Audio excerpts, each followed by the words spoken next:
Hey guys, Thrift Store Dave here. It's Sunday. It's estate sale day. Last day of a 3-day sale means deep discounts. I'm going to see what I can find. At your own risk.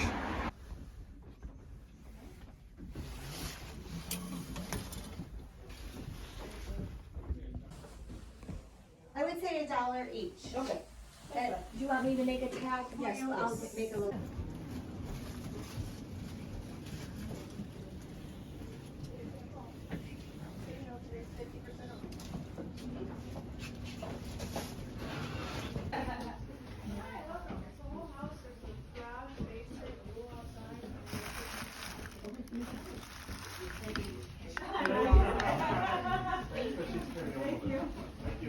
Hey, just got out of here with a whole bag of goodies for just $12. Now let's go back and see what I grabbed. All right, so I am back.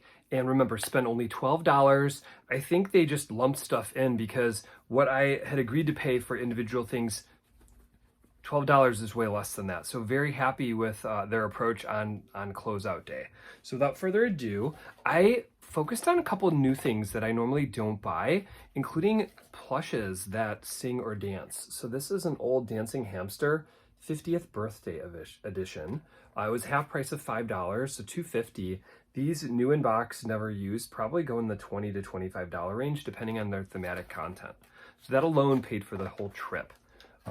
After that, I grabbed a couple hats that ended up not costing much, if anything. A Chicago Bears one that's powder blue. My hope is someone's going to want this just because it's different than the usual. As well as an old late 80s, early 90s Chapel Hill Golf Club hat. It's got the string across that suggests it's older. It's got the type of strap back, and it's made by Imperial Headwear, which is a brand from the 80s to 90s. So I'm hoping this might actually fetch a pretty penny. You know me, I grab ties when I see them. You saw a part in the video where I did grab a few. I grabbed 3. One was a Christian Dior. These were only $1 a piece. The other 2 were paisley and weren't any specific special brand, but I found that people like paisley patterns, and so what I'm doing is trying to bundle them into lots and then sell them as a lot and see if I can make a lot more, and someone who wants more than one can save on shipping.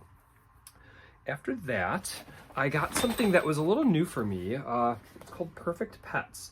I don't know a ton about plush, but I did a little bit of looking up this one in particular. It's the orange tabby cat. For $5, it was in its original container. It's got all of its parts, and these will go in their original containers for upwards of $25. So I figured it was a $20 bill. And if I'm wrong, again, I didn't pay much for everything here, so I can afford to experiment a little bit. After that, I have another plush. This is a dancing chicken.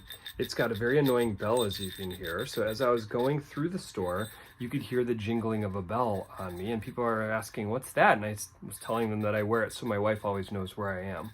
But these actually, with batteries, do pretty well and go in the $20 range to $30 range because they're made by Dandy, and that's a very popular plush brand.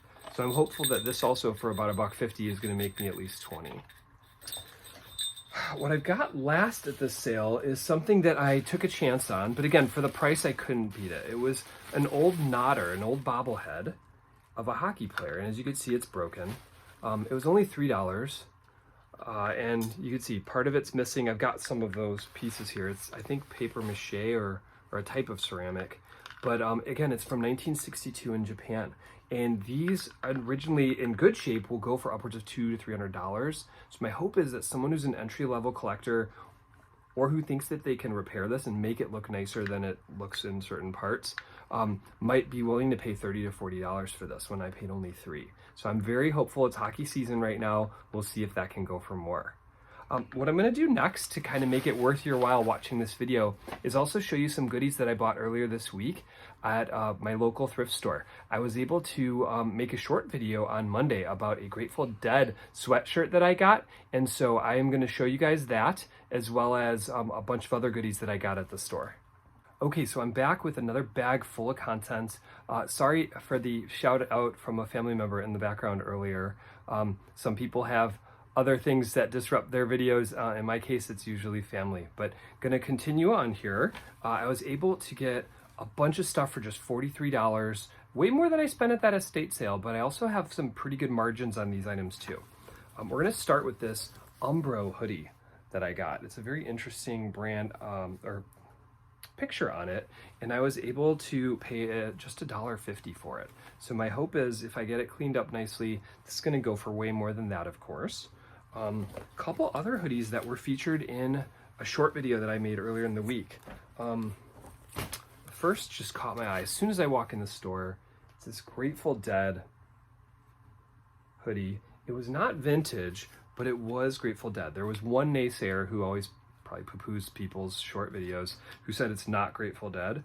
But if you want to look up closely, if you're watching, sir, it does say Grateful Dead. So you can deal with that reality.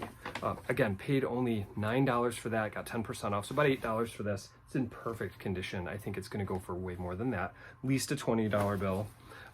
Next aisle over, again, I always look for pop band, rock band merch, and this was another goodie find. It was only $8. It was an AJR hoodie. And again, nice and clean, never worn or hardly worn if at all. So this is gonna go for a lot more too. Was very excited to get that. And since I was in the hoodie section, I just kept on going. Paid $6 for this interesting piece. It's for Riot Society, and it is written in a lot of other characters that I am not sure of. So my homework on Riot Society found that people were paying good money for these. This I'll probably make another 20 bucks on. As you know, I always steer towards other hats and items. This was a cool hat that I spent $4.50 on. It is a leather trapper cap, but it was designed, I believe, for policemen or police people. So it says trooper on the inside, and these go for 20 to 25 bucks a piece. This one looks like it's new and unworn, so I hope I will make 20 bucks on this hat. And then another one I grabbed for a couple features. One is flat caps, very popular nationally, but especially in Chicago where I am. Corduroy nature, which makes me think that it's more vintage, and it's made by Broner, and that's a quality hat brand. So for $3, this was a no-brainer. I'm gonna make good money on it. Let's see, what else did I grab? I grabbed tons of ties. What can I say? It's like a new thing. Again, a ton of them were paisley, and as I had mentioned earlier in this video, that they are very fashionable right now. People like to buy them, and I'm gonna try to sell them in lots so I can make more money per package that I'm sending, and a purchaser can save money on shipping. So we're gonna call this the Paisley Project, and we'll get back to you in a few weeks about how it's going, and if I'm gonna continue to be doing that, or if I'm wasting $1 at a time buying Paisley ties. But I also got other ties that have thematic content, like Lawyer tie, which is vintage, as well as other brands that are well known, like Izod. So this is a vintage Izod. So I think I'm gonna do quite well with this lot, and 43 bucks for everything. I really can't complain. I think I've got really good margins on everything. So that concludes what I've got for this week. Thanks for coming with me on a couple of hauls. You can see I found a lot of cool stuff. Please check out my eBay store if there's anything you're interested in ever buying. It's LC208. But otherwise, if you like the video, please like it. Please hit that subscribe button if you haven't already, so you know when my next videos come along. Helps my channel grow. So thank you so much, guys, for watching. I'm Thrift Store Dave. Have a great day.